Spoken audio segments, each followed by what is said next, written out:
Muito bem, nós estamos tratando do assunto chamado Quem Sou Eu?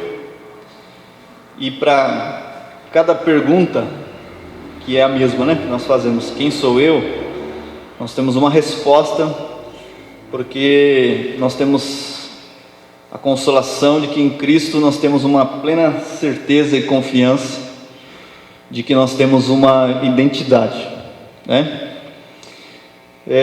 Para a gente fazer uma ilustração assim para o nosso dia a dia, vou confessar aqui uma coisa para vocês. Sabe uma coisa que eu não gosto? Entrevista de emprego. Não porque eu não quero trabalhar, não é isso, né? Mas sabe aquelas perguntinhas assim, me fale de você, quem você é, o que você gosta de fazer. E aí a gente vai com o pressuposto que a gente sabe tudo sobre nós, né? Mas essas pessoas que trabalham nessas áreas, elas são especialistas em extrair de você alguma coisa. E aí a gente pode ser sincero ou pode ser desonesto. Me fale de você. Sabe aquelas perguntas bem abertas assim, que você fala, poxa, eu posso falar tanta coisa, né?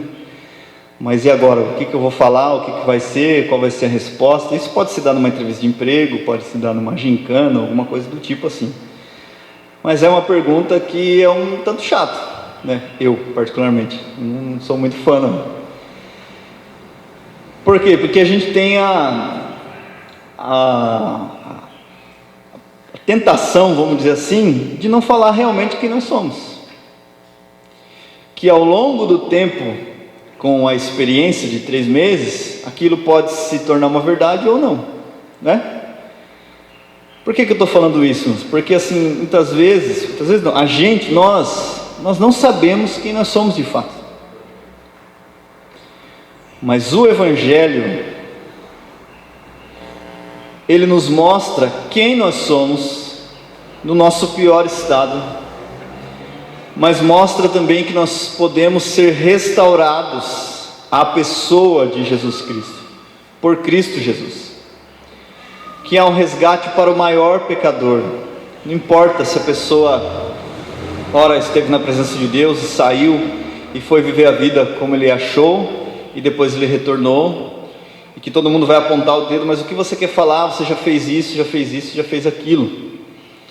E o cristão, ele pode ter a plena segurança de dizer, realmente eu fiz bastante coisas que não agradavam a Deus, só que em Cristo eu sou justificado, eu sou perdoado. E nós, irmãos, como igreja do Senhor, esses termos teológicos, eles não devem ser coisas difíceis para nós, estranhas.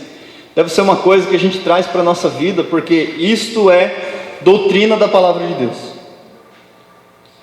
E doutrinas da palavra de Deus, o que ela faz na vida do cristão? Ela molda, ela limpa, ela trabalha e conduz o crente a uma adoração, no qual que nós podemos nos agarrar, estar firmes, e então em Cristo saber a nossa verdadeira identidade. Se você que está aqui hoje me ouve, e eu perguntar para você quem você é, e você não souber responder, estou aqui para te acusar, mas eu acho que você está com um problema muito sério, porque Romanos 5 é um texto onde a nossa identidade ela é definida. Nós não precisamos temer perguntas evasivas. Quem é você? O que você gosta? Ah, mas o que você disse agora há pouco não condiz com o que você está falando agora. Sabe aquelas perguntas, né? E muitas vezes nós não sabemos. Então, perguntas assim diretas, muitas vezes a gente acha que a gente é alguma coisa, mas na verdade a gente não é. Então, isso, Romanos 5 mostra a nossa verdadeira identidade. Vou dar um exemplo para você. Sansão, homem que viveu a vida do jeito que achou por bem, homem que tinha promessa de Deus, obrigado, tinha planos de Deus em sua vida, prometido desde o ventre. Lá no final da sua vida ele se agarra aquelas colunas e puxa, pedindo a Deus misericórdia.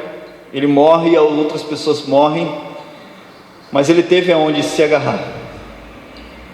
E para o cristão, Cristo é o lugar aonde ele se agarra, onde ele tem a sua identidade. Então meu desejo é que você saia daqui hoje com essa pergunta: quem sou eu, ou quem é você? Sabendo que você tem uma identidade bem definida na pessoa de Jesus Cristo. E por que nós falamos de justificação pela fé? Irmãos, sabe qual é o meu desejo como pastor e como pregador? É que essas coisas aqui, justificação, regeneração, adoção, santificação, que são doutrinas da palavra de Deus, elas sejam algo assim que alimente o nosso coração e que sirva para a nossa vida no dia a dia. Isso não é uma coisa assim que é restrita a pastores, restrita a teólogos, restrita a pessoas da academia ou de pessoas que leem livros, mas são doutrinas da palavra de Deus, a qual nós temos conforto, paz, segurança. Por quê? Porque o texto diz: sendo pois justificados pela fé, temos paz com Deus por nosso Senhor Jesus Cristo. Vai passar a folha, aquela folhinha que você me mostrou? Vai passar uma folha para criança e adolescente, né? Fazer umas anotações aí. O grande desafio é pregar para que a criança entenda, né? Que Deus nos ajude. Vamos lá. Então por que nós falamos de justificação pela fé? Porque ela é uma doutrina que sustenta a nossa fé. O que Deus faz com pecadores? O que é justificação? Deus pega pecadores, pessoas merecedoras de condenação, de ira eterna, de destruição, de morte, traz ele todo culpado, e justificação é uma linguagem assim de tribunal, de forense, né? Sabe aquele fórum onde alguém vai lá e tem as pessoas que acusam, tem o juiz.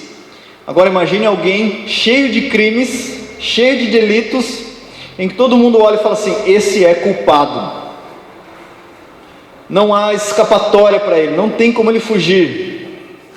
E o justo juiz, Cristo Jesus, se apresenta e fala assim: ele é inocente.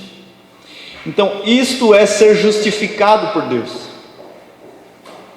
Mas isso não é uma coisa, irmãos, que assim, aconteceu, fomos justificados, ficou lá no passado e acabou. Isso aconteceu, Cristo nos justificou, mas Ele também prossegue o quê? Nos justificando, perdoando sempre. Por quê? Porque Ele revestiu a nossa vida podre com o perfume da sua beleza, da sua graça, com roupas novas e roupas de salvação, e nos coloca agora diante de Deus como pecadores, embora indignos, mas pessoas que têm a dignidade e podem se apresentar diante do Senhor dizendo: pela justiça de outra pessoa eu posso me aproximar de um Deus santo, justo e poderoso. O Evangelho requer que um homem tenha um relacionamento com Deus, ele seja justificado. E Jesus nos Evangelhos, quando ele tratava com pessoas doentes, cheias de pecado, o mais importante não era dizer: toma a tua cama, levanta e anda porque você está curado.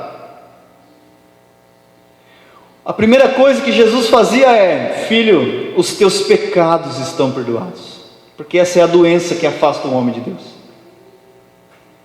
Nós estamos vivendo uma época de pessoas doentes. Crise na saúde tem atingido familiares, pessoas distantes e pessoas próximas. E o que uma pessoa doente, o que tem que fazer com ela? Tem que separar, para que ela não contamine outros. Nós estamos aqui, ao mesmo tempo que unidos, nós estamos separados. Estamos distantes de bancos, distanciamento social, máscara, toquinho, né? Porque a doença afasta as pessoas, e é isso que o pecado faz nos homens com Deus, afasta os homens de Deus. E Cristo é a ponte, é o mediador que traz os homens para Deus.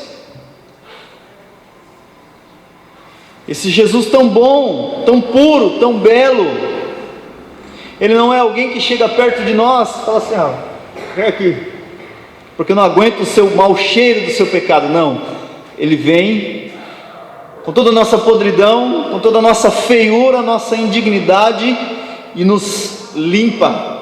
E quando Ele nos acolhe, como João disse: todo aquele que vem a mim, de maneira nenhuma eu lançarei fora, a gente vem sujo, podre, fedido, e Ele nos abraça. E quando Ele nos abraça, Ele nos restaura conforme a sua imagem. Então isso não é algo que está no passado, isso não é algo que ficou para trás, isso é algo presente, porque todos os dias nós precisamos ser perdoados, e todos os dias o Senhor está disposto a nos perdoar. Isso é de uma riqueza tão grande, que é mais do que a fortuna do tio Patinhas, onde ele escorregava e caía em moedas cheio de dinheiro. Quem lembra do tio Patinhas? Aquilo ali não é comparado a nada, a riqueza do amor e da graça de Deus. Isso é justificação pela fé. E só existem dois grupos de pessoas no mundo: os que estão em Cristo e os que não estão. E esse será o grande terror dos homens no dia do juízo: encontrar Deus fora da pessoa do Senhor Jesus Cristo. Mas o que é justificação, então? Para repetir, é ser declarado justo com base na justiça de Cristo. Quando Deus olha para nós, Ele enxerga a justiça do seu Filho. Um homem chamado Martinho Lutero, lá em 1517 para frente, ele já disse que a doutrina da justificação pela fé é o fundamento pelo qual a igreja cai ou permanece em pé. E parafraseando o que esse homem disse, esta doutrina é uma doutrina pelo qual nós caímos diante de Deus, ou nós permanecemos em pé, embora ainda prostrados em adoração ao Senhor. Nós vamos passar aqui alguns versículos para que você acompanhe. E a justificação pela fé, lembre-se que nós estamos falando de identidade. Quem sou eu? Eu sou justificado na pessoa de Jesus Cristo. Esta doutrina tão maravilhosa, com base na justiça de outra pessoa, ela nos leva para uma vida de adoração. E nós temos um conceito muito baixo às vezes, irmãos, com todo respeito quero dizer a vocês, de adoração. A gente resume a adoração ao ambiente do culto.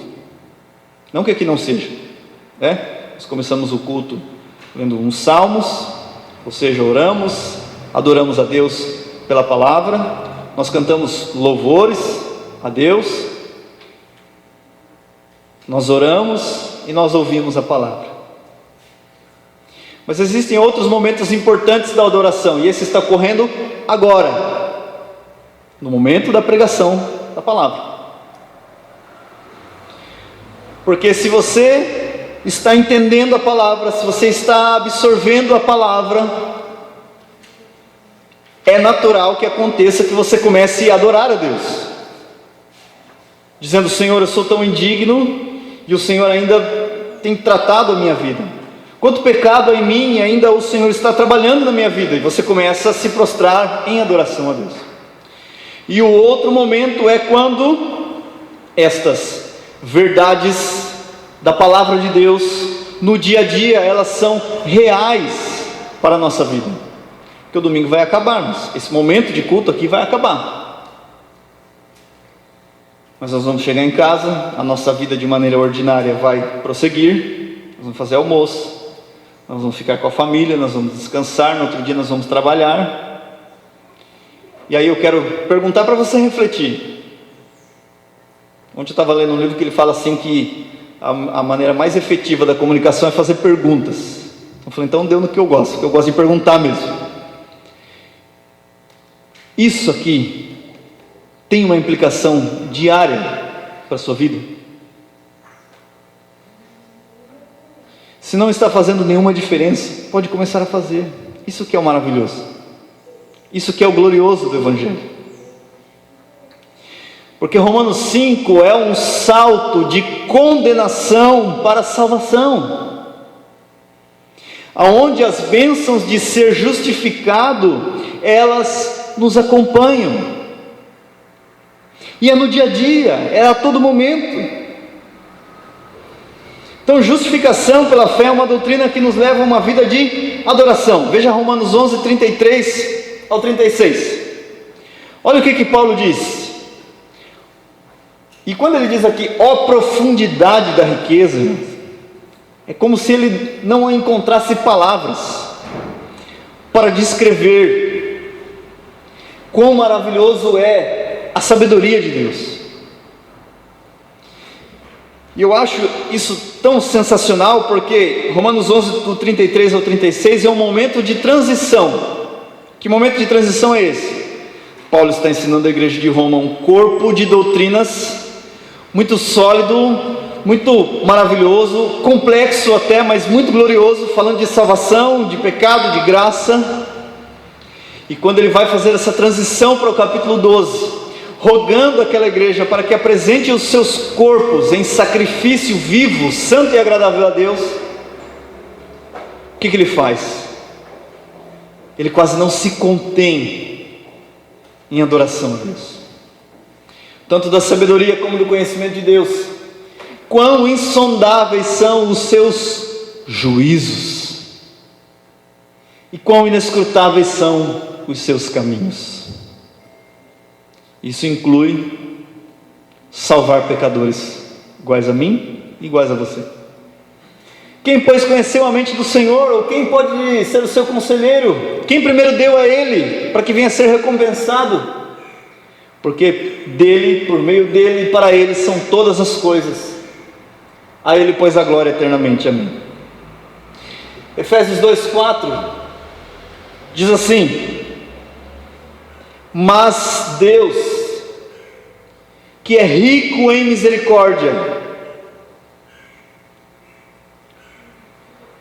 O apóstolo Paulo está tratando de novo de vida, de pessoas que estavam mortas, mas tem um mas ali no meio. Mas Deus, sendo rico em misericórdia, por causa do seu grande amor que nos amou.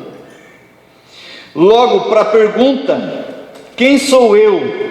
Ou onde estou, né? Tem uma pergunta que a filosofia faz: quem sou eu, onde estou, de onde vim, para onde vou? A resposta é: sou justificado, estou em Cristo. E para isso, meus irmãos, nós precisamos saber quem é o nosso Cristo, quem é o nosso Senhor, aonde Deus nos colocou. Nós somos salvos, inseridos no corpo de Cristo. O pastor Eduardo que sempre fala uma coisa maravilhosa, né? O mistério da união com Cristo. Irmão, se você está unido a Cristo, lembre-se, só existe dois grupos de pessoas. Dois: os que estão em Cristo e os que não estão em Cristo. E o grande terror dos homens será encontrar Deus fora da pessoa de Jesus Cristo. Isso não vai ser um alento, isso vai ser um terror. Mas para aqueles que estão em Cristo, eles verão a face de Deus por causa da sua pessoa gloriosa. E quem é o nosso Cristo, a quem nós estamos unidos? Ele é manso e humilde. Vinde a mim todos os que estáis cansados e oprimidos, e eu vos aliviarei. Pode passar o próximo, Maurício, por favor. Aprendei de mim, que sou manso e humilde de coração, e achareis descanso para a vossa alma. Irmãos, eu já vi esse texto sendo usado para evangelizar, e dá, né? Você está cansado do pecado, e aí nós fazemos o convite: venha a Cristo, porque Ele vai tomar sobre Ele o seu jugo, e Ele vai trocar, Ele vai ser leve, vai ser suave. Mas o Evangelho nos convida a viver isso constantemente, porque Ele é manso e humilde de coração. Vamos lá. Ele é o Verbo, no princípio era o Verbo, e o Verbo era Deus, e o Verbo estava com Deus. Ele é a luz. Eu sou a luz do mundo, quem me segue não andará em trevas. Ele é o grande eu sou, quando Ele disse, antes que Abraão existisse, eu sou. Ele é o pão da vida, conforme João 6,48, eu sou o pão da vida. Só Ele sacia a fome das almas. E quando nós temos a bênção, a graça de ser justificado, nós nos alimentamos dele. Ele é o resplendor da glória de Deus, a representação exata do seu ser. Esse é o nosso Cristo, onde a Bíblia diz que Ele está junto do Pai, está sentado à destra da majestade nas alturas, feito por si mesmo a expiação dos pecados, e Ele é o resplendor da glória de Deus. Ele é o cabeça da igreja, conforme Colossenses 1:18. Pode passar, Maurício, para os irmãos acompanhar, por favor. Ele é a imagem do Deus invisível, conforme Colossenses 1:15, em quem estão escondidos todos os tesouros da sabedoria e da ciência, Colossenses 2:3. Ele é o príncipe da paz. Ele é sol e escudo, conforme Salmos 84:11. O Senhor Deus é sol e escudo, não negará bem alguns aos que andam em retidão. Ele é sem pecado. Ele é sem pecado. E guarde isso, irmãos. Cristo é sem nenhum pecado. Se Cristo tivesse uma unha de inclinação pecaminosa, Ele não poderia ser o nosso Redentor. Ele não poderia ser o nosso Salvador. Ele não poderia nos justificar diante de Deus e nos colocar como inocentes diante do Senhor. Cristo sim sofreu tentações externas, mas internamente Ele não teve sequer uma motivação pecaminosa, por isso Ele pode nos salvar. Por isso, quando você olhar para a sua vida de pecado e de desespero, olhe para Cristo, para aquele que não teve pecado nenhum, aquele que pode socorrer os que são tentados, aquele que foi tentado em todas as coisas, mas Ele mesmo não teve nenhuma inclinação pecaminosa, e Ele mesmo se ofereceu como sacrifício diante do Senhor, diante do Pai, para poder nos salvar. Ele é santo, inocente, imaculado, separado dos pecadores, mais sublime do que o céu. Esse é o nosso Cristo. Eu até grifei ali, porque nos convinha tal sumo sacerdote santo, inocente, imaculado, separado dos pecadores. Lembra que eu disse que a doença afasta o homem? E ele é separado dos pecadores, no sentido de que ele não tem nenhum pecado, e ele é separado dos pecadores. Mas Ele está perto dos pecadores, e Ele se agrada de um coração quebrantado e contrito. E isso, irmãos, está no Salmo 34, só para você ter uma ideia de como a Bíblia mostra a ideia da riqueza da misericórdia e da graça de Deus. Está no Salmo 51, quando Davi peca e ora e pede a Deus perdão e misericórdia. Está em Isaías capítulo 57, onde Deus diz que Ele habita num alto e num sublime trono, mas também habita com o humilde e com o contrito de espírito, e está pronto para salvar.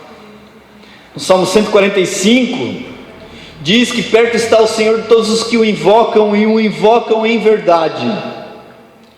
E aqui nos diz que Ele é santo, imaculado, puro, inocente.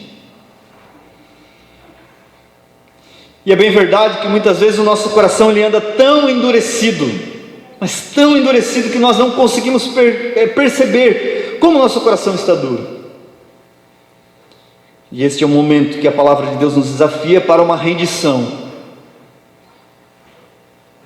analisar o nosso coração e dizer: Deus, se o nosso coração está tão duro a ponto de não conseguir te perceber e não se arrepender, que o Senhor quebrante o meu coração. Isso é suficiente para você? Olhe para a sua terrível condição e o que Deus fez em Cristo. Ele é manso e humilde, Ele é o Verbo, Ele é a luz, Ele é o eu sou, Ele é o pão da vida, é o resplendor da glória de Deus, o cabeça da igreja, a imagem do Deus invisível, em quem estão todos os tesouros da sabedoria e da ciência, é o príncipe da paz, sol, escudo, sem pecado, santo, inocente e imaculado. Se nós não somos nada disso, Ele é tudo isso, e Ele é muito mais, irmãos. Nós podemos revirar as escrituras do Gênesis ao Apocalipse e nós vamos ver a beleza, a grandeza, a maravilha que é o nosso Deus em Cristo e tudo o que Ele é. E pelo que Ele é, nós somos justificados. Nós temos uma identidade. Justificados pela fé, nós temos paz com Deus. Você tem paz com Deus? Paz com Deus aqui, irmãos, não é aquele sentimento carnal até, né? Eu estou em paz. Nós podemos até pecar em paz. Nós podemos agredir alguém no trânsito e falar assim: eu estou em paz, foi ele que me fechou mesmo. Nós podemos discutir com outro: eu estou em paz, porque afinal de contas ele está errado e eu estou certo, então eu estou em paz. Não, não é isso. Paz com Deus é o relacionamento com o Senhor Jesus Cristo, aonde o temor a Deus lança fora o medo, aonde nós podemos ter comunhão com Deus, paz com Deus, e de orar ao Senhor dizendo: Senhor, eu errei, mas pelo sacrifício do Teu Filho, me ajuda a poder vencer. É onde nós podemos orar. Isso é ter paz com Deus, é aquela inimizade que foi quebrada. Irmãos, só para vocês terem uma ideia do exemplo que eu estou dando, muitas pessoas no mundo afora falam de Deus, porque Deus é bom, porque Deus me deu saúde, porque Deus me deu graça, eu conquistei. Mas quando você fala de pecado, essa pessoa sente um pavor. Por que ela sente um pavor? Porque ela não está em paz com Deus. Já para o cristão que é justificado diante de Deus, nós podemos falar do pecado, mas nós estamos em paz com Deus. Por quê? Por causa de alguém com essas características que nós falamos agora: santo, puro, inocente, e nós temos um relacionamento. E o texto diz que o amor de Deus foi derramado em nossos corações. Você consegue se aproximar dele com temor e não com medo? Isso é ter acesso ou entrada pela fé a esta graça, conforme diz o verso 2, na qual nós estamos firmes e nos gloriamos na esperança da glória de Deus. Se nós voltarmos aqui o texto um pouquinho, Romanos 4:25, que é um verso antes da nossa leitura inicial, diz assim: o qual por nossos pecados foi entregue e ressuscitou para a nossa justificação. Ele foi entregue à morte por causa das nossas transgressões e ressuscitado para a nossa justificação. Ele levou a nossa culpa. Então corremos de dois perigos. Primeiro, de achar que não temos culpa. Isso é uma tendência natural do ser humano. Imagina, eu sou uma pessoa boa, não tenho culpa de nada. Aliás, foi Adão lá que pecou e eu não tenho nada a ver com isso, ele que se vire. Então nós temos essa tendência de achar que nós não temos culpa de nada e que somos bons por conta própria, e assim nós negamos a obra de Cristo. E o segundo perigo é o quê? De carregar nossa culpa o tempo todo e não desfrutar do perdão de Cristo. É como se uma criança, um filho, aprontasse, fizesse alguma arte lá, E o pai vai e corrige. E aí suponhamos que no melhor dos mundos, ele fala assim: pai, me perdoa. Imagina, filho, que é isso? Não faça mais, né? Nós, pais humanos, não faça mais. Só que você cometeu um erro. Aí os dias passam, daqui a pouco está lá o filho triste. E aí o pai pergunta: por que você está triste? Sabe aquele negócio que eu fiz lá? Eu ainda me sinto culpado. Aí o pai: mas que coisa?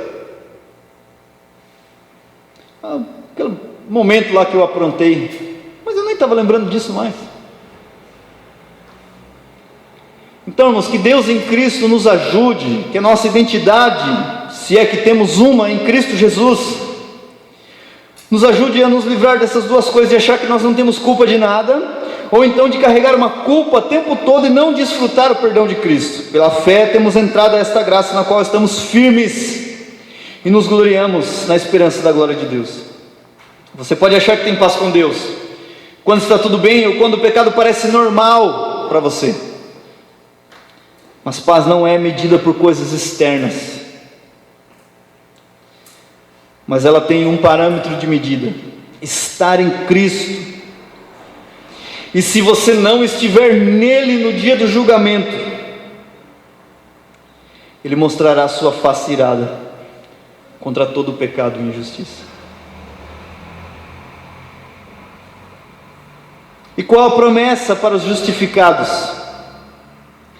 Qual a garantia dos que sabem a sua verdadeira identidade? Voltando aqui no verso 2: por Cristo obtivemos acesso pela fé a esta graça. Primeiro, nós estamos firmes pela fé e pela graça, porque é ela que nos sustenta. Nos gloriamos na esperança da glória de Deus. É a esperança que traz alento para o crente.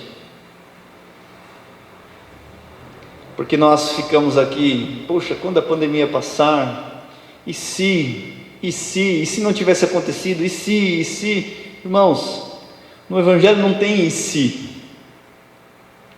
Nós temos uma esperança, e é por ela que nós somos guiados. Note como a justificação, ou ser justificado em Cristo, fala a respeito de sofrimento. Nos gloriamos nas tribulações, ou aflições, e nós sabemos o que ela produz. E o que ela produz? Paciência. Não é aquela paciência, irmão, de... hoje ninguém quase usa mais, né? Mas de esperar numa fila de uma lotérica. Um negócio chato. Demora, né? Mas é aquela perseverança de suportar o sofrimento. Então nós sabemos o que ela produz. Ela produz experiência. Você é um cristão experimentado? Você tem experimentado o que é sofrer com Cristo? Se você não tem, eu quero te convidar a sofrer com Cristo. Porque o Evangelho fala de sofrimento. Mas o Evangelho nos mostra que nós sofremos com esperança na glória de Deus. É só você seguir a carta aos Romanos. Você vai ver o capítulo 8. Vai falar do sofrimento, vai falar do corpo abatido, vai falar da manifestação da glória de Deus, vai falar da natureza que geme por causa do pecado.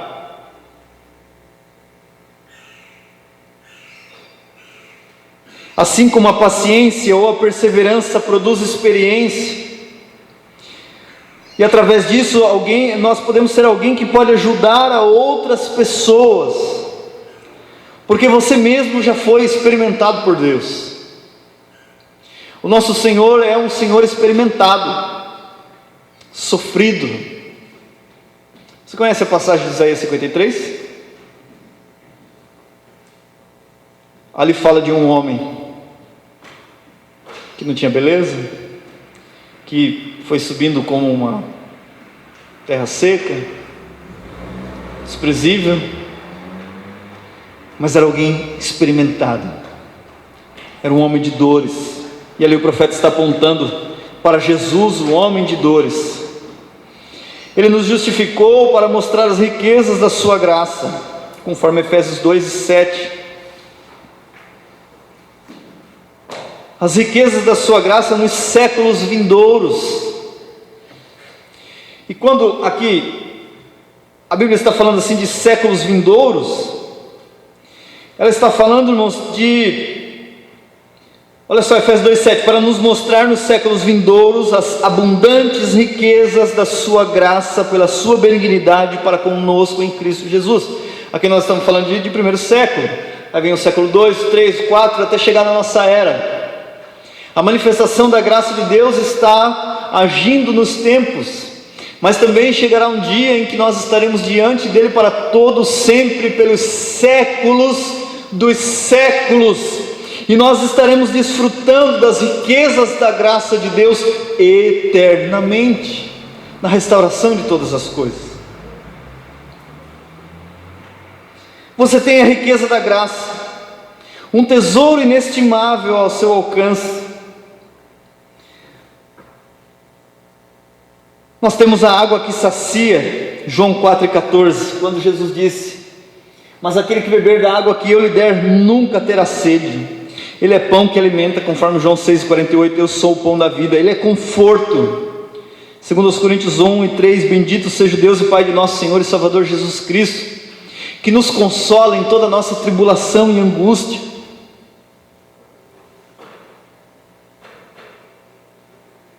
E o Senhor é o nosso pastor, onde o Salmo diz: o Senhor é o meu pastor.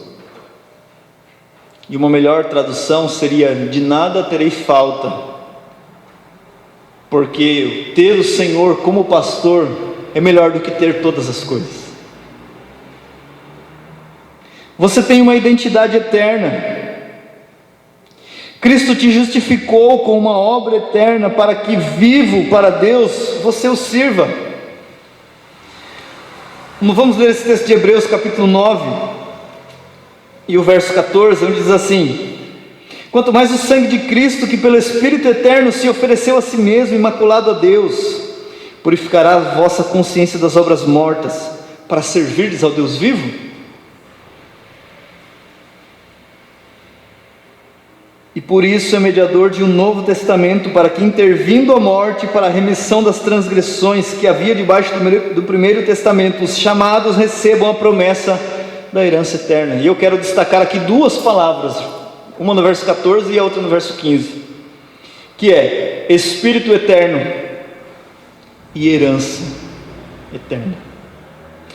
O eterno Espírito de Deus selou em nosso coração uma garantia eterna de que o sangue de Jesus Cristo nos purifica de todo pecado, e é assim que nós somos apresentados a Ele diante de Deus.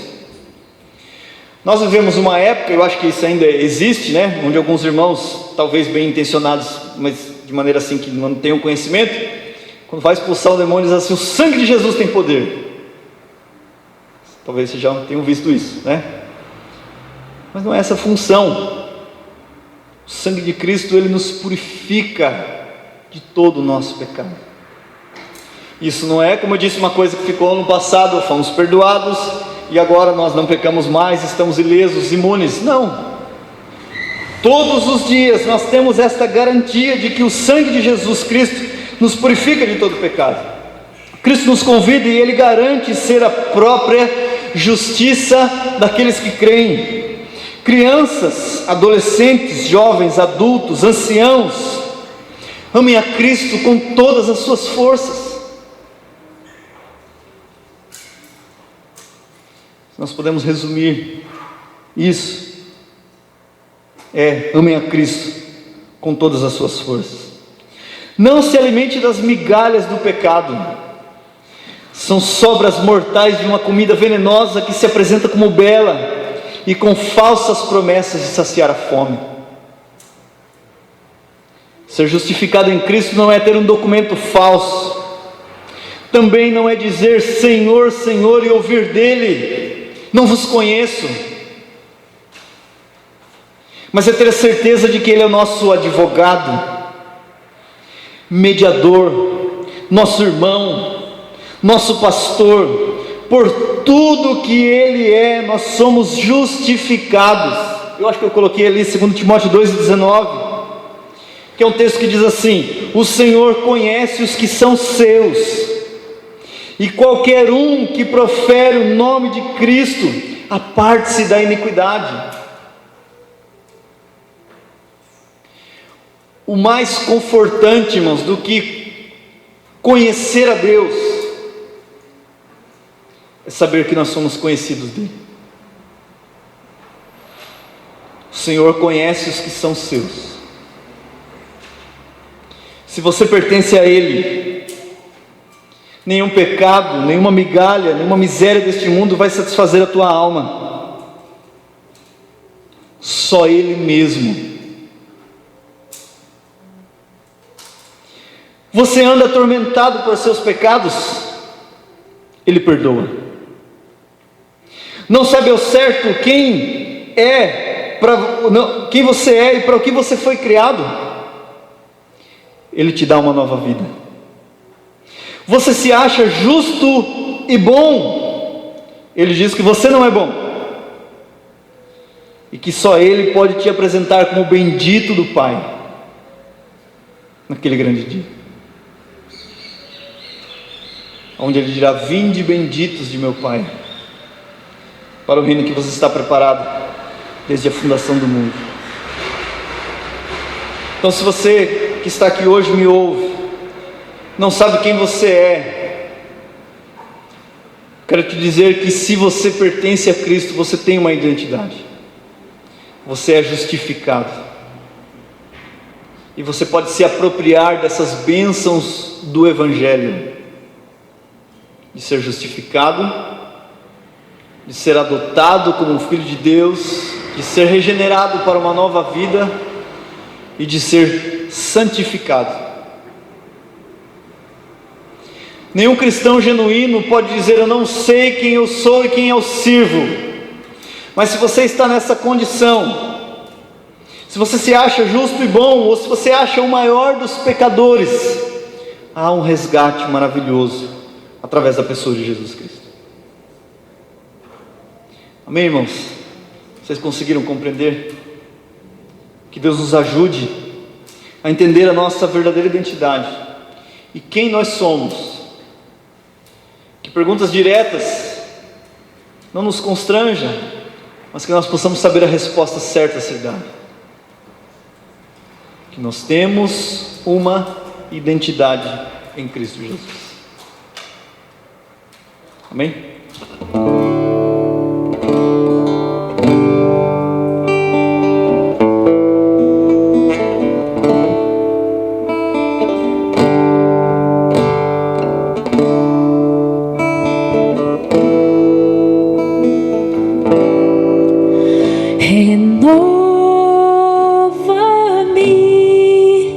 Senhor Jesus.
nos rendemos a Ti, nos prostramos diante do Senhor.